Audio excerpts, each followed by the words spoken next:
नन्ना अहमद और सच बोलने की ताकत। अहमद एक ज़हीन मगर थोड़ा शरारती बच्चा था। इसे हर बात में थोड़ा सा झूठ बोलने की आदत थी। कभी कहता कि होमवर्क कर लिया है, हालांकि नहीं किया होता। कभी कहता मैंने चॉकलेट नहीं खाई, जबकि इसके हाथ और मुंह पर चॉकलेट के निशान होते।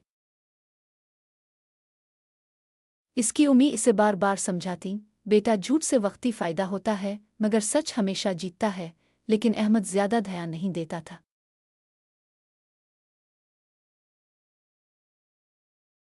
एक दिन अहमद अपनी दादी अम्मा के कमरे में गया, जहां इसे एक सुनहरी जल्द वाली किताब नजर आई। जैसे ही इसने किताब खोली, किताब चमकने लगी और एक आवाज़ आई, जो सच बोलेगा इसे इनाम मिलेगा। अहमद हैरान रह गया। वो सोचने लगा, क्या वाकई ऐसा हो सकता है? अगले दिन अहमद का होमवर्क नहीं हुआ था और स्कूल में उस्ताद ने पूछा, किसने होमवर्क नहीं किया? अहमद पहले तो झूठ बोलने ही वाला था, लेकिन फिर इसे जादुई किताब की बात याद आई और उसने हिम्मत करके कहा, सर मैंने होमवर्क नहीं किया। ये मेरी गलती है, मैं वादा करता हूँ कि कल मुकम्मल करके लाऊंगा।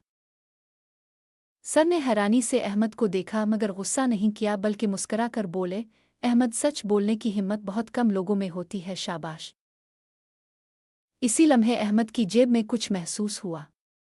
जब इसने देखा तो वहाँ एक छोटी सी चमकती हुई चॉकलेट थी।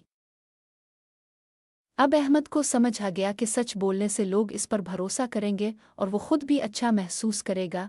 जब वो घर आया तो उम्मी ने पूछा, बेटा क्या तुमने मेरी पसंदीदा टॉफी खाई है? अहमद ने सोचा कि झूठ बोल दे, मगर फिर इसने सच बता दिया। उम्मी ने इसे देखा और मुस्करा कर कहा, शुक्रिया बेटा। सच बोलने वाले बच्चों पर सबको भरोसा होता है।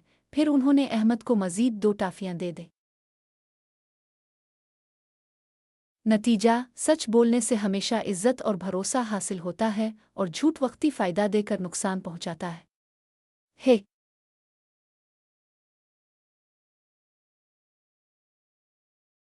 अगर आपको ये वीडियो पसंद आई तो लाइक करें, शेयर करें और सब्सक्राइब भी करें। फिर मिलते हैं, बाय बाय।